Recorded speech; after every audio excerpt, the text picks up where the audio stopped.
the page on my thing and tag Mike in it. We're live. We're live. I see it. Happy Sunday, everyone. Welcome. Sundays at 7, formerly known as Live at 5.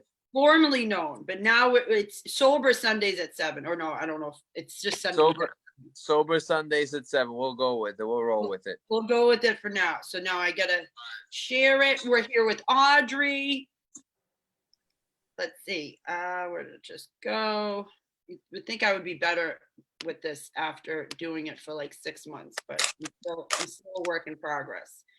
So Greater Waltham Recovery Solutions' mission is to raise funds and awareness to help connect people into treatment, access to recovery coaches in the community, support for veterans, helping them find more treatment options, and scholarshiping people into sober living. And rapid access to treatment. So if you or a loved one is struggling to find resources, struggling to find a fast track into detox, residential, PHP, IOP, whatever preferred level of care, please contact us. Contact me personally, Jess, Julie Bunch, our president, Deb Moore, our vice president, Richie Evans, Mandy McGowan, who else? Linda Powell, Kimberly G. Our social media superstar. Our social media expert superstar. That's right. Tonight we have a very special resource, an amazing resource, Audrey Morrisseey of My Life, My Choice. She is the first survivor mentor in the state of Massachusetts. Is that correct, Audrey? Yes, I found it. Yes, our mentoring program at My Life, My Choice. Awesome stuff. So can you give us a little bit about how substance use disorder has impacted your life, and which way, which form, directly, indirectly? Mm-hmm. Oh, absolutely. And so first I have to say that, I am an addict in recovery. And, I started using a long time ago. And so like most of us, something in my childhood just wasn't right. You know what I mean? Low self-esteem, low self-worth, wanting to fit in, felt different from everybody else, looking for love in all the wrong places, looking for acceptance, and, and any addicts that are present, you know what I'm talking about. For me, unfortunately, the folks that I was trying to fit in with really came from a level of unmanageability in their own lives. Not that my family wasn't dysfunctional, it was, but my parents they owned a 3-family home, they worked, right? I feel like I grew up in a middle-class Black family, and I got a lot of flack for that because of that nice big house that I grew up in. A lot of kids bullied me because of that. And I also, when I think of bullying, I think that played a huge part of substance abuse coming into my life, because I was bullied a lot. I grew up in Dorchester, and kids call me things like white girl, pus color. Is your father white? Are you Puerto Rican? Where'd you get that white girl hair from? Tomorrow I'm gonna kick your butt when you come to school. It's just like random. Like I didn't do anything to people, but the way I looked, that house I lived in, and whoever the bully was for the day, right, would be like, I'm gonna get you. And I remember I couldn't sleep at night when someone would say, you better not come to school tomorrow, I'm gonna kick your butt. Wow. And I tossed and turned all night long. And so like things like that, meaning so fear overtook me, right? So when substances came along, it was like some sort of a relief, right? Because it gave me that false sense of courage that I didn't have. It lessened the fears. It lessened the abuse that I had endured, the pain of the abuse that I had endured as a child.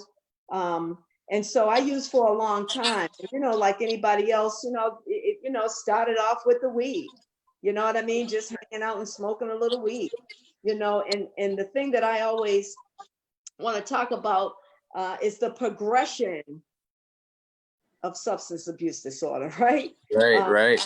It starts at one place and it's all fun and games, right? And then it becomes, I remember like drinking like the private stock, you know what I mean? And then it Mhm. just progressed some more, and doing lines of cocaine. You know what I mean? And then it progressed because I come from the freebase era when it first hit, right? And I need to say, and in the cocaine use, I remember when I first using cocaine was like only rich white people did cocaine. Like Yeah. you were high end if you had Yeah, have some a gram money. of Yeah. coke and $100 bill, right? Not And just Adderall crushed up. no, listen, fish scale, the whole thing. But you were high end, you know what I mean? And it started pretty. That's the thing with substance abuse disorder. For some of us, it started real cutesy. It was And- socially acceptable at the time. Yeah. Right.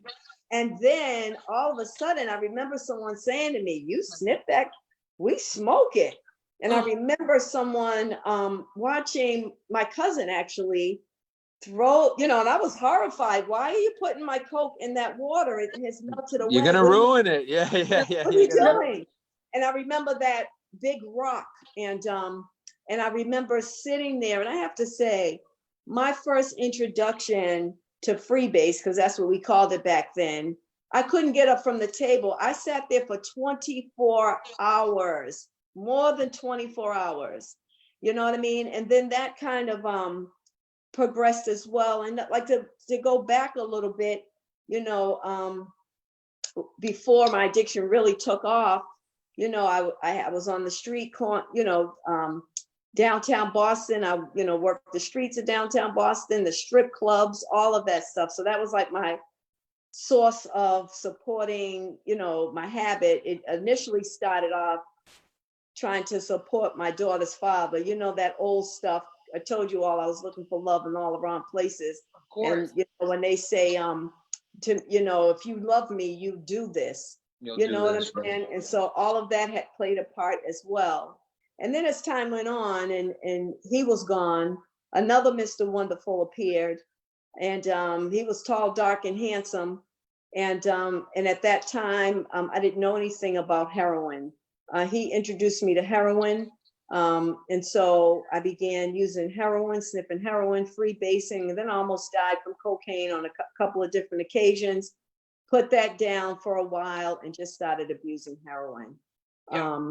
And on the streets of Boston, I have been on methadone clinics. I have to tell you all, I've had, with the second guy, I had my daughter. I was on the streets of downtown Boston, pregnant with my daughter. I couldn't stop using.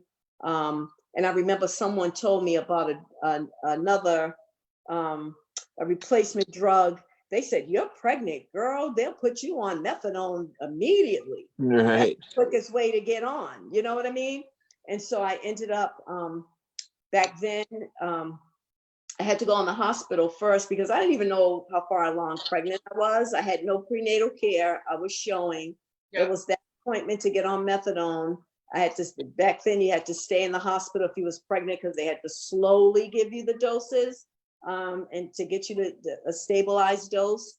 And I found out then I was 6 months pregnant. I know I was pregnant, but how far along I was, because my using, I didn't care if I was pregnant. It didn't, you know what I mean? I just didn't care. Right. And I ended up on the methadone clinic. I need to say that my daughter was born addicted to methadone, heroin, everything I used. Because I used the whole time. Like for me, when I was on methadone maintenance, it stopped me from using the heroin, but it led me back to cocaine. It made me crave other drugs. Really? And oh yeah. And so I did that, man. I was just, I was out there. And my daughter was born addicted. Of course, DCF came, all of that. The only reason the state didn't take my children is because of my mother. She was my second child. Again, I told you all about that really nice house and that working class family, so that saved me, because if it was left up to my devices, all of my children would have went to the Department of Children's and Families. Just a couple of comments. Teresa Ciampoligerio, Mike's mom, said, "Happy Sunday, everyone." She's like our #1 fan. She always comments and gives great support. Hi, Mom. She's actually my only fan. So hi, Mom. She is Mom, not your only I fan. I shouldn't call you mom because I probably have children Mike's age. So I probably shouldn't call you mom, but just because Mike did, I Yeah, said. It's okay. And then Michelle Manning says, hi, everyone. Hi, Michelle. And James Richardson says, hi, honey. So I don't know if that's to you. Oh, It's the, Hi, honey. hi, honey. We'll all call him honey. Hi, honey. Yeah, hi, honey. Hi, James. Yeah. So that's it for now. okay. And so just to kind of,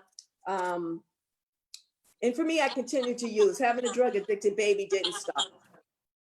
I used some more.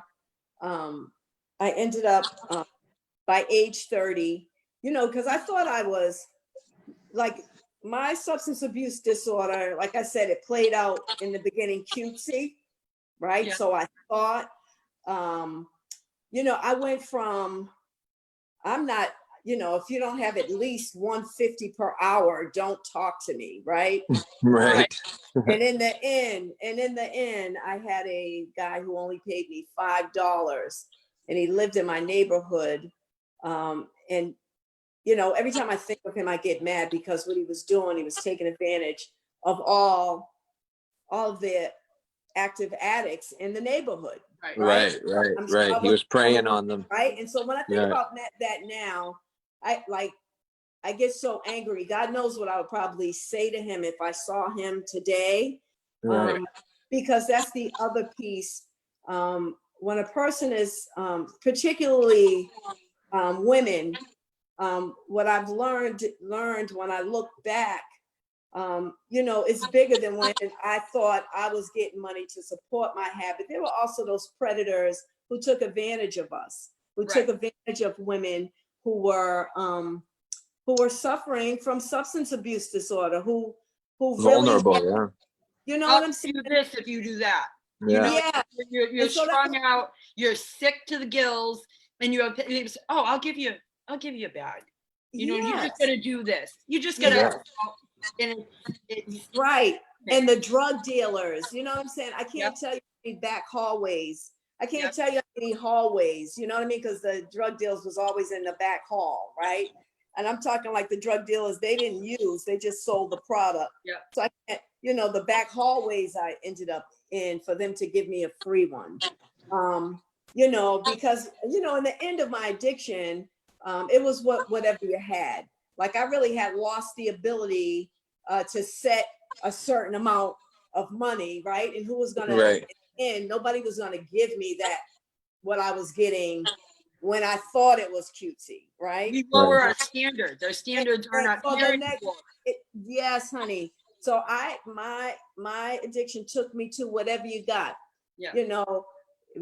I was lucky. It's cool when I got cash, but it was also cool when I got a bag of dope, or some cocaine, whatever you gave me, right?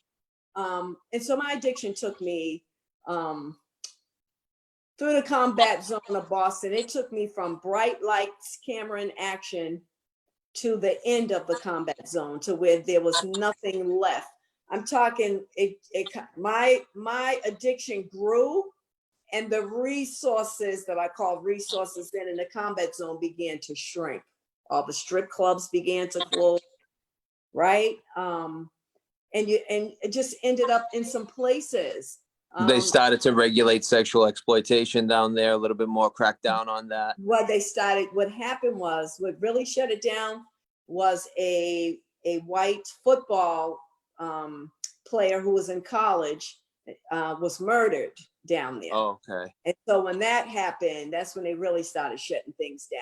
You know what I mean? And I also think in the 80s, when I think about going in the combat zone, like from 1980 to 93, I think also there's a lot of crackdown.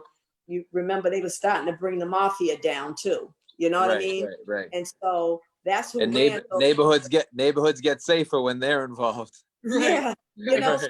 So that was playing a part too, right? Because I remember watching all of them. I remember Angiulo. I remember when they arrested him, and I remember I went to the old Charles Street jail to visit a guy that I was seeing at that time a couple of times, and I would see Angiulo, and he would always come in the visiting room. It was behind the screen with books, you know what I mean? And so it was an era when they were taking down the mob as well. And so who ran those places? Right. And I need to say, when you look back on those days, you know, they put vulnerable women in their clubs. You know, I think about women who were really, alcohol was the serious problem for them. And to be put in a strip club, and even the owners are like, sell my alcohol, like sit with these guys and make them buy you a lot of drinks. Right, make them buy you drinks. Yep, that's the Yeah, and hustle. I Yep. remember, right, women almost crawling out of the club. You know, we were just taken advantage of. Right. So Right. just to kind of, I had gone into my first detox. During this, when I was 20 years old, I went to my first detox. A bartender told me about a detox. I didn't know what a detox was.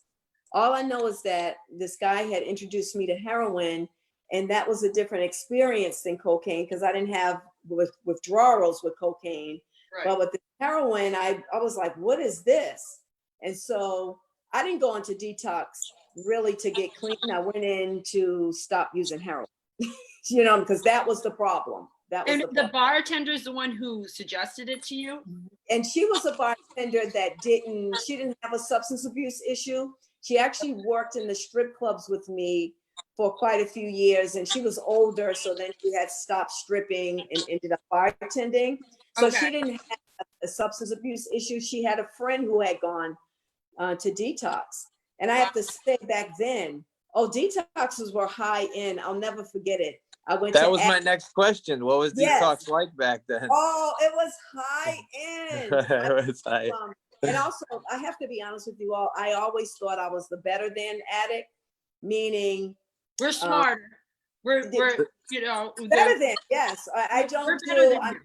yes, I'm not doing detoxes in the hood. I'm not going to Dimmick or none of that. So what else you got? You know what I'm What saying? else you got? And, you know, and so I ended up, my first detox was Ad Care in Worcester. Okay. And it was, I'll never forget that. Detoxes back then were 21 days. Yep. 21 days. I mean, when I said we got massages, hot tub, I mean, Sounds like RCA. steaks for dinner. No, it was high end. It's higher end than that. They don't even do that now. Yes, I already know that. They didn't do that when I finally got myself together. They didn't do that anymore. Because Ashley Margaret says, love how real you are with your story. Oh, thank you. I mean, well, because I have to be honest about it, sweetheart, because if I don't really face where I come from, I'm doomed to repeat. So I like to keep where I come from. There's your one-liner, Mike. Audrey just She's killing. Yeah, she could take over from here. That's it. And also, just want to remind everyone as well, because I didn't say it in the beginning, that at 7:30 we're going to be reading names off of anyone that you guys have lost to the disease of addiction. So if you comment your names in the chat of the video, at 7:30 we will have a moment of silence and read these names off. So anyone watching, please comment names. We want a long list. We want to recognize and memorize and memorialize everybody possible on this list. So please, this is what we want to do. We want those names out there. We want to remember everybody.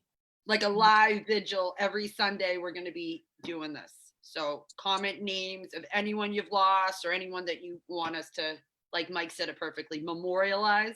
I think that's a word. I'm just winging it. I think that's the right word. I think that's, we'll accept If you say it with confidence, everyone will believe you. Memorialize. Yeah. So another part of being honest about your story too, Audrey, right? Tell me if I'm right about this. It's like, hey, somebody might have gone through what you went through. And if they don't hear your true story, and they don't hear the exact nature of your story, you won't be able to help them as well. That's right. That's right. And I know that it didn't matter what my mother said. Oh, you got these kids, you need to get clean. What helped me was hearing what finally helped, hearing other recovering addicts change their lives and share their stories, and one of the reasons one should do that, because a person who is still sick and suffering needs to know that there's hope, you know. And one of the things, you know, and I'm a girl power chick. I am 100%. And so I always like to say, the women who are listening in, women, we do recover. Yep. Which Absolutely. I do, you know, I have to say, like, when I go back to the time I was on the methadone clinic, you know, and I understand, I really do. I understand, like, a lot of addicts are dying. And so drug replacement is kind of the new wave recovery, right? Mm-hmm. And so I know like it has saved many lives. And I was on a methadone clinic for 2.5 years. And I have to say this, and I get it, and I know they, you know, and I get it, I really do. But you know, people, for me, let me just say for me, methadone withdrawal for me was worse than heroin withdrawal. Yeah. Coming off methadone was the worst detox I had in my life. I went to detox 5 times. I went to my first one at 20 and my last one at 30. And probably my third detox was coming off methadone maintenance. And I have to be honest, for me, I made a conscious decision. I was so sick, and I went into a detox. I was so sick that I made a conscious decision to use heroin, you know, until the methadone was really out of my system, and then go back into treatment.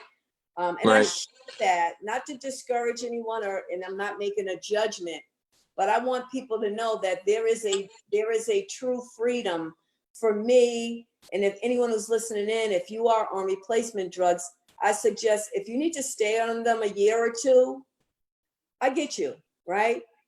And I will make this suggestion. If you find yourself on it a year to 2 years and you didn't touch any more street drugs, I would suggest looking at the true freedom from addiction. Because I do have to say that I know that's the new wave recovery. For me, I feel like it's a moneymaker. And if we keep addicts dependent, right? Because I still had to run to the methadone clinic. Right. Listen, nothing happened until I went to the methadone clinic. Okay. Exactly. The other thing with drug replacement, when I was on methadone, because I don't know about the Suboxone too much, but on the meth, I couldn't leave the state. Not that I was going anywhere, but I couldn't go anywhere. So it was almost like the same shackles for me. And so the goal was to get to really free myself and have a real true freedom. I have to also say this, and I'm talking to my addict people. My addict people, you all know what the hell I'm talking about. First of all, I did a whole lot of heroin. Yeah. Listen, Yeah. in a 24-hour period, I probably did at least 20 bags. So I like to say I had a pretty good heroin habit. So you qualify. You Yeah. qualify. Yeah. Let me just say this. 30 milligrams of methadone was enough to keep me from being ill. 30 milligrams. Right. I did not need this. This is the piece that will trick you. Yeah. Those of you who are taking that road, right? Right. Until you can kind of manage, right? To the next step. To set you up on 100 and 120, you don't need that much. You do not, it is not healthy for you to take something and you're nodding and drooling like you were on heroin. But I do understand heroin addicts that if they're giving it away for free and I can nod, I'm going to take it. I'm gonna Get as take much it. as I Yeah. can. And you're absolutely right. You, as someone who has Yes. been on prescription methadone, you don't need to be on 110 milligrams of methadone and mixing this and mixing that. No. Get to a stable dose and then Yes. have a goal to, Yes. if it's in your plan, come off of it and get your recovery, go, whether it's meetings, Right. the gym, meditation, Exactly. boxing, Exactly. find your recovery. Use it as a stepping stone, not Exactly. the whole staircase. Exactly. How'd you like that? Because I love it. I love it. I love everything you Because guys let are me saying. just say- Have a plan. what's the difference? If you're on a dose that you're high drooling, you still can't get a job, because if you go in the workplace like that versus just 25 to 30 milligrams where you're not high at all, it's just what it is, maintenance. Because I have to be honest, I feel like a lot of and as addicts, they're going to take what the clinics give them. Let me say that too. So I really hold the people who prescribe it accountable too. Why would you prescribe? If you are on this call, I'm telling you right now, I did 20 bags a day and 30 milligrams was sufficient. It was Cap it off at 30. I like that. It was sufficient. And no, I wasn't high, because you got to look at that. I'm an addict. I know how it works. You got to look at that, because if you're going to the clinic for a free high, you might not be ready for recovery. Right. You know, and when the other thing I want to say about that, because we have this, I'm a 12-step person, and when someone, and all addicts are welcome to come to meetings, right? But when you come in a meeting and you're drooling and nodding, like if you're on maintenance, when you enter a room, nobody should know you're on maintenance. Let me put it that way. Right. That's you Right. just By said looking perfectly. at you, by looking at you, we You should only just- know that. Right, we should only know that if you talk to an addict on the Right. side, say, I'm attending these meetings, I'm on 30 milligrams of methadone, I'm working on getting myself together, because that's triggering for an addict. I've been in recovery over 27 years. It's still triggering for me to see somebody nodding and drooling, even if it was prescribed. It's triggering. So I guess what I'm saying, those of you that are on maintenance and you're really serious about recovery, have a voice. You can say, you're giving me too much. Right. You're giving me too much. Because we do recover from those medications as well. And it took me a long time to get there, because I know we can experience the true freedom from addiction. Meaning I don't have to pick up a prescription. I don't have to stand in no line for no, I don't know about nobody else who's on methadone maintenance, but let me miss the clinic. So for me, it was no different than heroin use, because when I missed the clinic, I was in withdrawal on a deeper level. So I just share that to say, give yourselves a break. And if that's the root, don't have people over medicating you. You know what I'm saying? You just don't want to, for an addict like me, I'm hoping you're the same kind of addict. For an addict like me, I just didn't want to be dope sick. Right. I didn't have to. Go on. 7:30 right now, so we can do a moment of silence. And anyone else in the next minute, if you have names that you want us read off in remembrance of those who have lost to this disease of addiction, please comment them on the video. I have a list going, so we'll kind of take a moment of silence. Like we said, please comment your loved one's name so that we can honor them. So I guess we'll start the moment of silence now.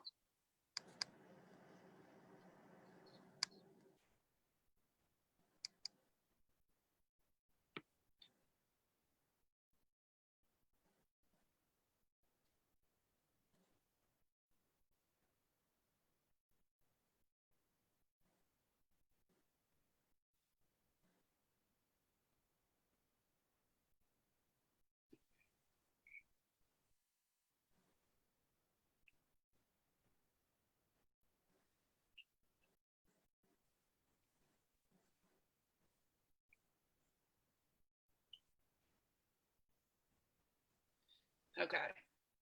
Should we start reading them? Or should Yeah, sure. Okay.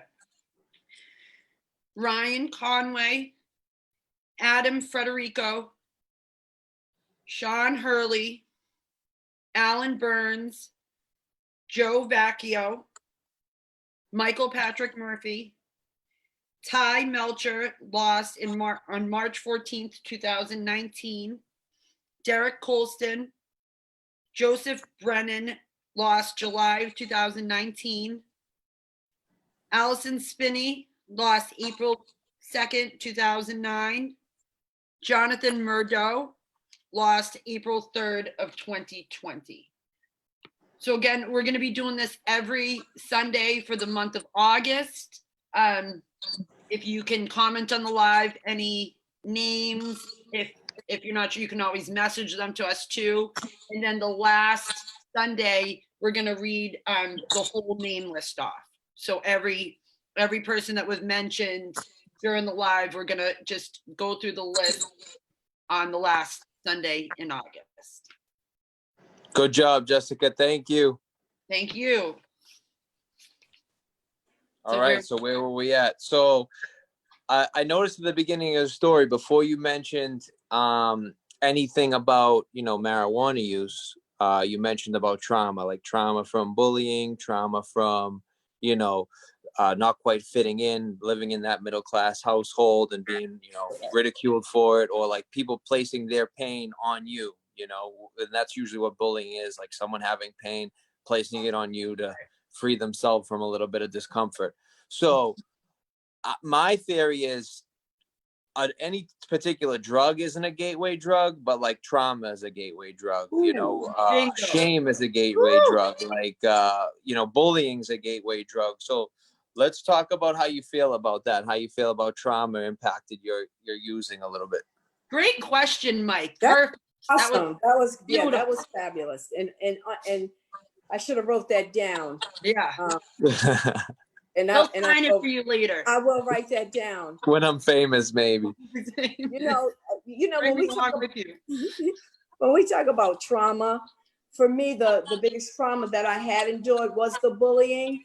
And I have to be honest with you all. I work with with youth, and what the youth are going through. I'm not a judgmental person. I can rock and roll with them. Most of them, their story is my story.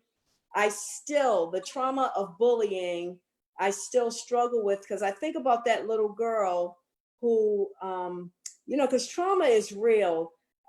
Because before the drugs, like you said, I remember, and I can identify, the stories we heard of kids who killed themselves, and later to find out they killed themselves because of bullying. Right. I remember laying in my bed at night, and the trauma was so intense. I could not sleep. I tossed and turned, and I contemplated killing myself, but I've always been too afraid to do that. But the thought did occur. And when I hear those stories today, I can identify with them. I understand. And they didn't know about or use substances to numb that. And so their way out was not substances, it was taking their life. You understand? Right. And what I will say, and not to, one of the things that I always say is, for me, thank God for substances, because I would probably be in the psych ward, right? And I do understand, and that a lot of my using was to numb the pain. It was to numb the pain. And also when we talk about trauma, when we think about households where we came from, I don't come from they might have had that 3-family home. They might have did all right, but you weren't getting no hugs and kisses. My mother was abusive. She shamed me at every chance that she got. We would go to Philadelphia, where I was born, before we moved to Boston. And she comes from a family of 10. Her siblings would talk about how great their children were doing, and my mother took that opportunity to tell them how bad I was doing. And some of that trauma started, she would humiliate me. And I got to be real clear. My mother is the first bully I ever met. My first encounter with a bully was my mother. You understand? Well, addiction is a shame-based disease. So that, makes perfect sense. Yes. So I was already conditioned to fear from my mother. I remember when my mother would come home from work when I was a little girl, and she would walk down the street when I was like 3, 4, 5 years old. And kids, mommy, when I would see my mother coming, I'd be like, oh God, now I gotta go in the house, all my fun is over. And so that kind of trauma, and then along with childhood sexual abuse, it definitely takes a toll on you. And it's something it became like a way of life for me before the drug. You know what I'm saying? So you And so you felt that false sense of acceptance and love, right? yes, it was horrible. And you are so right. Like that trauma might have been more intense than the drug use. You know what I'm saying? The drug Right. use, of course, my life became unmanageable. But I do understand before it became unmanageable that substances, particularly with the weed, what I started with, it kind of numbed some of those feelings. And alcohol was the drug that would give me the courage to not be bullied anymore, to stand up to the bully. Right, You know right. what I mean? So it did, substances did play a role in medicating childhood trauma. It played a huge role. And numbing that void and like filling Yes. that And void. filling that void of acceptance, right? Yeah. Because other addicts would accept me. Other dope fiends would accept me. You know what I mean? I fit in at the crack table, Right. So I fit in those places, and I had never fit in into my life the way my life was structured and set up. I always felt different. Even in my home, my mother moved to Boston to marry her childhood sweetheart. She had my sister. All three of them had the same last name. My last name was different.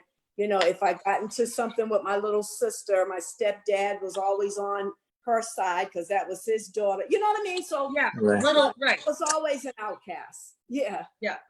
So with that being said, I mean, I think trauma translate a big part into what you do today with My Life, My Choice. Whether it's trauma prior to, getting into the sexual exploitation side of things, or trauma causing that and, seeking validation and all that, like we talked about. Then the drugs that lead you down that road as well, addiction leaving you down that road as well. So can you talk about a little bit about My Life, My Choice? Well, let me just say this, because you just made a comment. You just kicked up because you got some good stuff you're saying here, Michael. Oh, he's amazing. That's why he's the host of the show. Yeah. I'm not the And host. so before I go into the work, let me just say this. For me, being in the life, I told you they call me white girl, pus color, all that stuff, right? I want to be real clear that even in the life, and let's keep it real, you all are much younger than me, but Boston was one of the most racist northern states in the country, right? I come from the busing era. I come from bricks being thrown at my bus. I come from, in Dorchester, I was too light to be black. And when I went to school, I was too dark to be white. And so when I ended up in the combat zone, what I really attached to was Boston was real racist. The white girls made the money. Even in the strip clubs, get that black bitch off the stage, put a white girl up there, all that. The club owners, I'm dead serious, right? And even buyers with any white girls. But for me, this is what I grasped, kept me stuck in that life for a long time. If a guy didn't want to, if he wanted a white girl but couldn't find one, he'd take me. If he wanted a black girl, but the dark-skinned black girls, he might be fearful they'll rob him. They would take me, right?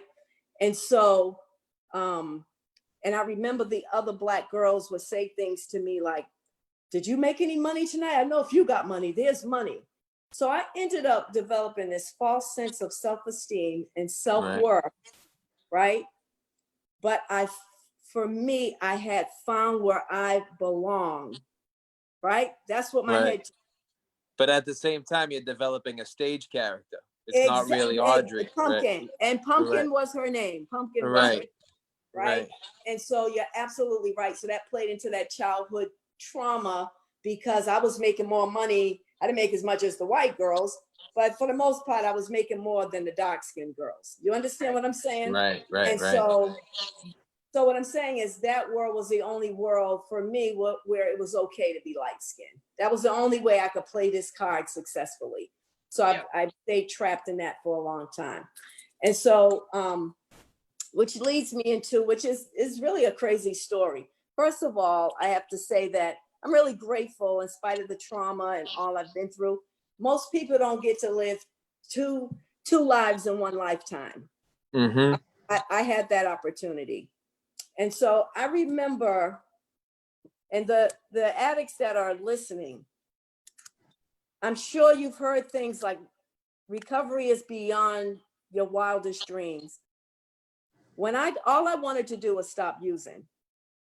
That's it. And I also thought drugs were my only problem. I didn't realize I suffered from mental health and a whole bunch of other stuff, right? I didn't know that at the time, but the painful piece was the using. So this story is quite amazing. I was sitting in a 12-step meeting, and an addict who was on the streets of the combat zone with me said to me, listen, we're getting ready to do this training tomorrow. It's our first training. Audrey, can you come and share your story? She was telling me it was about trafficking and children. I'm like, I speak in meetings all the time. Everybody knows my story. And she said, they're going to pay you to speak. I'm like, well, shoot, I'm in NA. I tell my story all the time. They don't give me a damn dime. Right. Absolutely. Absolutely. And so how I got introduced to the work was as a speaker. And then I later found out they had a 12-week prevention curriculum. So then I was asked to come speak to some youth at one of their prevention groups, tell the youth my story. And I have to be honest with you all, I never wanted to work with girls. First of all, my mother had 2 girls. I'm a mother of 3 girls. I'm not a fan of girls, right? So I never wanted to work with girls. No, that's right. That's my honest God truth. Never, ever. I get it. And, and then I remember I was asked she stepped away from the work, and I got a call and asked, well, am I willing to train on commercial sexual exploitation of children? And I was working for a conference company at the time. And I'm like, I'm not a trainer, but I remember the little Jewish white lady, who is the director, Lisa Goldblatt Grace. I spoke at their trainings enough to know she talks a lot, and Audrey, just stand next to her and act like you know what you're doing, right? So that's what I did. And she'd give me little parts, that I would do. And this is before PowerPoint. We didn't have PowerPoint slides, right?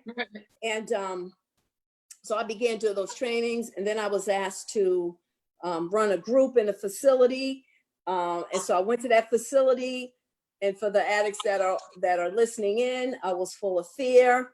I was like, it's all girls. If one of them chicks get cute, they're gonna have a problem. I'm not the one, all that stuff, right?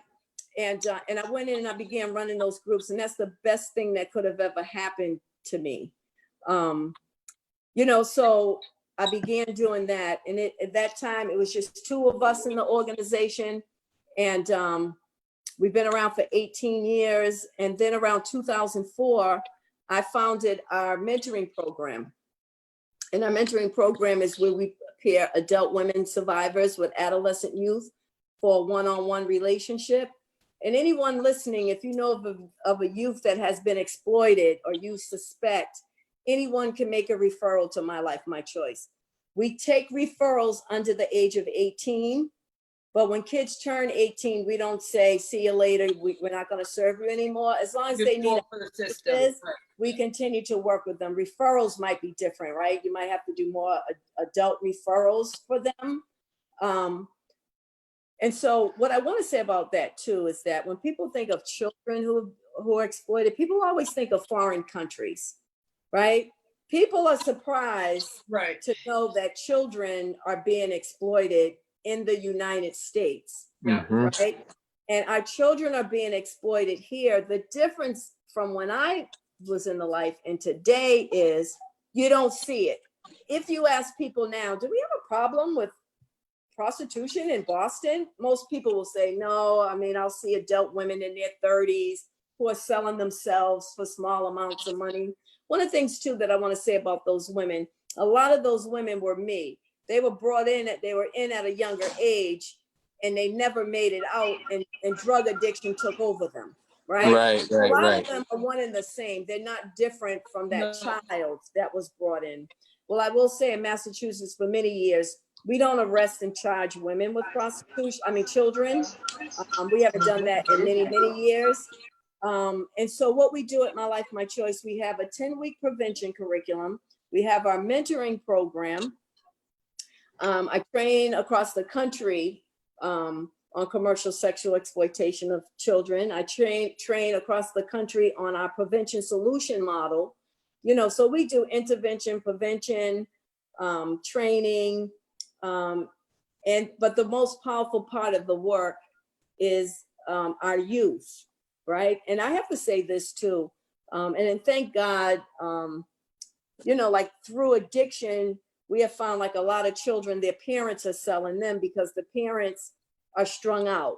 Right. Right. Yeah. And so a lot of their daughters, I've heard stories like that where, if mom owes the drug dealer money, their children, right, they're using their children, their teenage daughters. And so in many ways, addiction plays a part. But I want to be real clear. An exploiter doesn't want someone that's all strung out, because if you're all strung out, you're not really going to get a lot of money. Right. Because I know when my addiction really kicked off, I ain't got nothing for nobody. As a matter of fact, I'm taking everybody, like I'm a taker. I'm looking for victims all over the place. Right. Yeah. I'm getting And everything I so, can.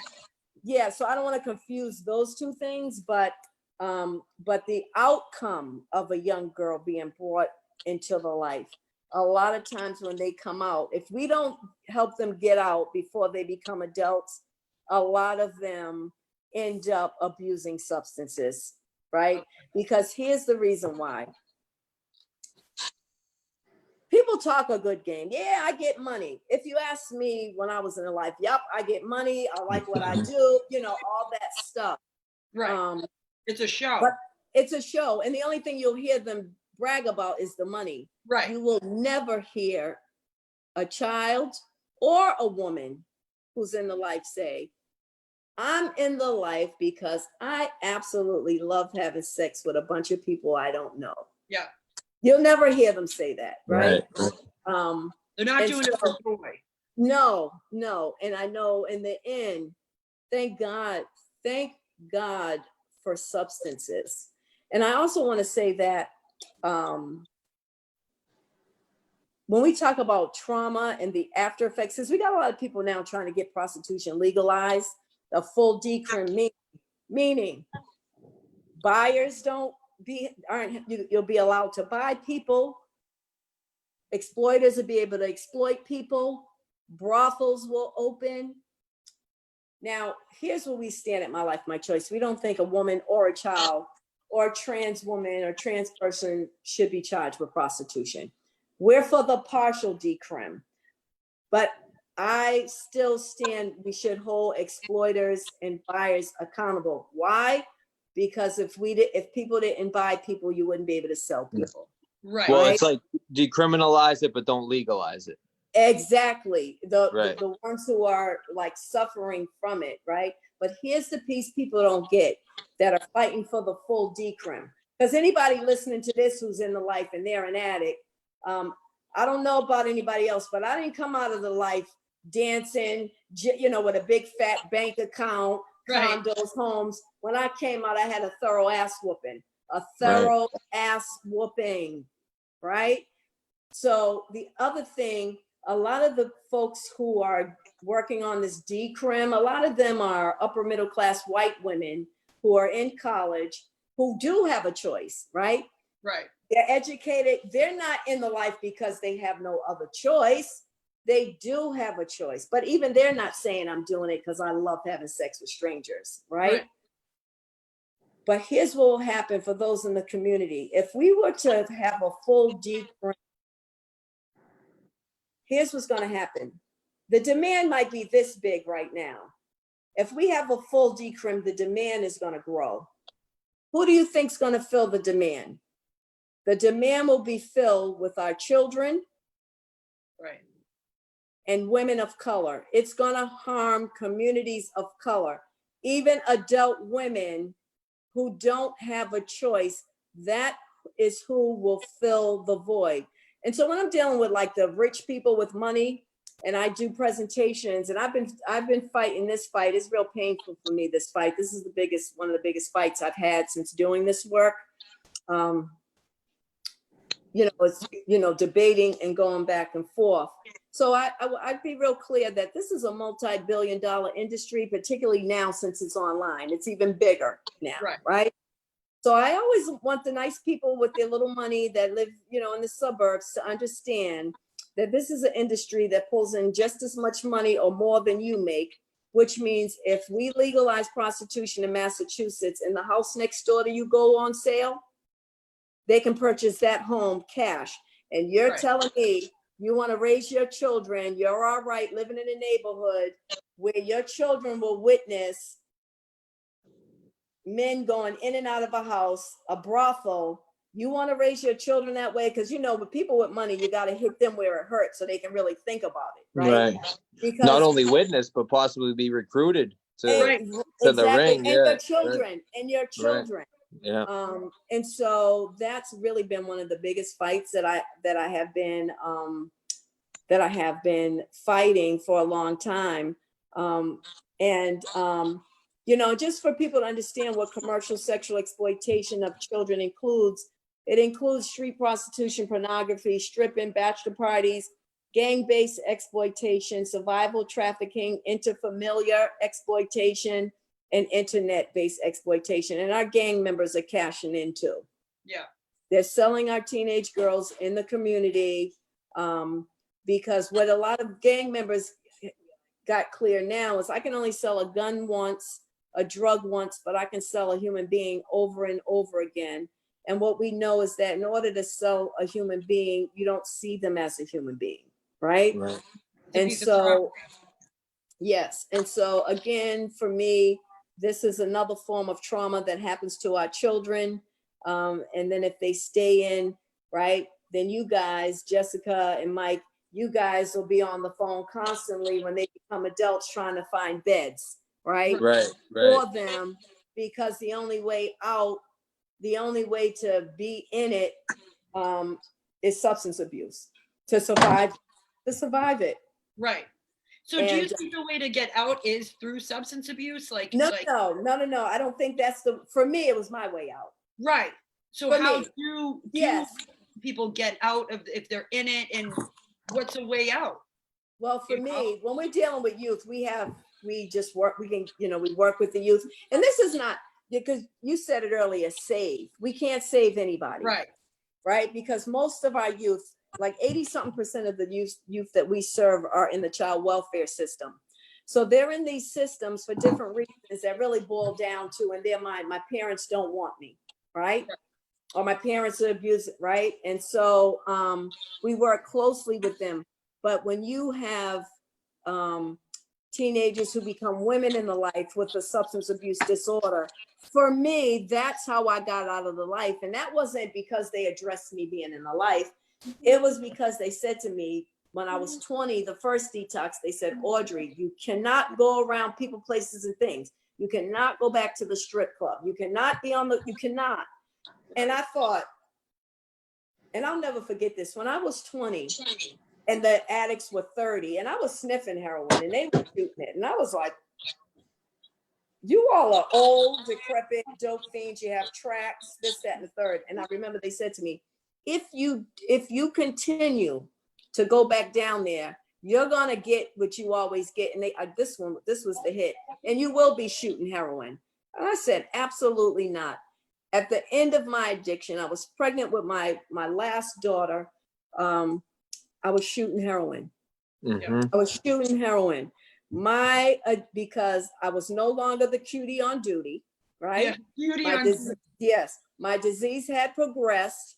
I can no longer cop 10 and 15 bags at a time and sit home and sniff them and have a jolly old time. Right. That people were only giving me $5. You understand what I'm saying? And so in order to feel the heroin, I had to shoot it because I could not afford multiple bags. No. And so I was on my way to have another baby born addicted to substances. And I remember, I remember saying to myself, God, your other daughter really went through a lot. I don't want to do this to another child. And so what I did, I went and got clean. So I went into detox March 28th, 1993. I went and copped my last bag of dope. I remember telling them, this is my last time coming here. I won't be back here again. So I went into that detox. And this time, you all that are listening in, if you're a know-it-all like me, I went to treatment finally, because I used to go to detox and think I had it, and I'd be high the same day I came home. Right. I went to further treatment. By the grace of God, I got clean. My daughter was born in October. She wasn't born addicted. And to this day, she'll be 27. She was born clean. She has her master's degree. Out of my 3 children, I raised 2. But when I think of my youngest daughter, she really got the best of me, even though my middle daughter doesn't remember me using, because she was 3 when I got clean, but she knows her mental health disorders and all of that came from I was using drugs, right? She still, and my oldest daughter, who's 41, hates me. And guess what, you all? I don't like her ass either. You know, so my point, you all, about yeah, because I want to leave you all with some hope, right? That Was in that the it? end, man, you know, my youngest daughter, again, as I said, you know, was born clean, has her master's degree. I've been available for her. I can't freaking get rid of her. Yeah.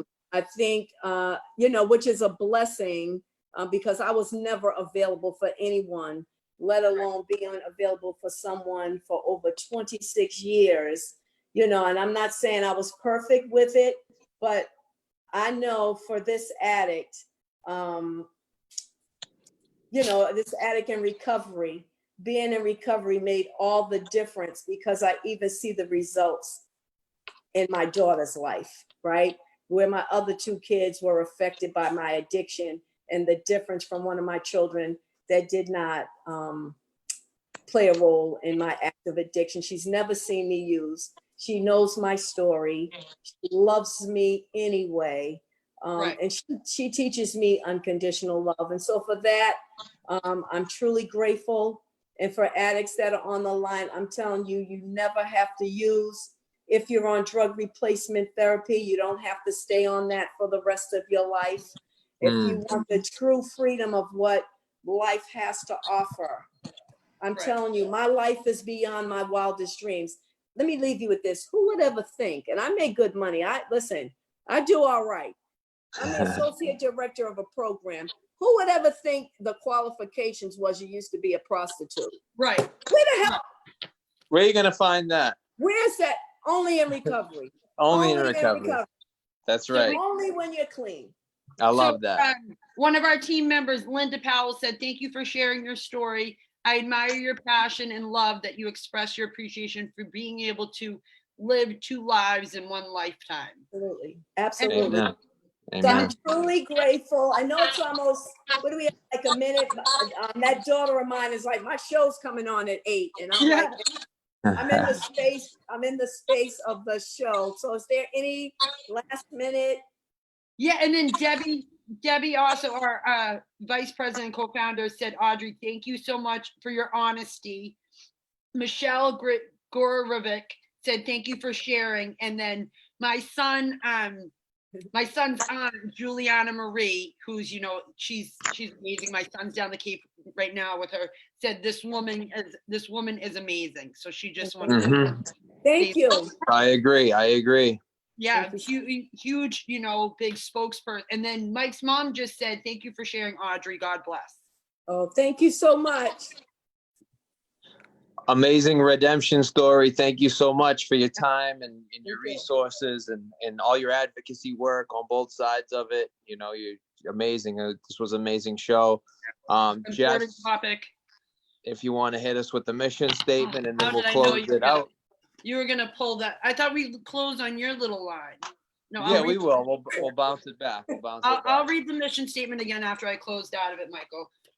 Oh, okay. Sorry. Greater Rothian Recovery Solution mission is to raise funds and awareness to help connect people into treatment. Oh. Did you freeze? She did. She froze. Oh, now you're back. I'm frozen? No, now you're not. Back. You were doing so good. I don't know what happened. So our mission is to raise funds and awareness to help connect people into treatment, which we're still doing. Reach out to us. Mike is unbelievable. Can find you higher level of care, anything. We can, you know, any resource, reach out to us. Family consulting, interventionist, everything. All free. So access to recovery coaches in the community, which we've been doing. Extra support and accessibility of treatment for veterans, and scholarshiping people into sober living. Now, Mike, what's the little, oh, one more comment. Raymond Byrne Jr. said, Audrey, awesome message of hope. Oh, thank you. And now Mike will leave with his, we'll end with his one-liner and then I'll end it. Okay. All right, guys, don't Audrey, forget, thank you so much. Thank you. just like Audrey does, leave the world a better place than you found it. Boom! See you next Bye. week. Bye.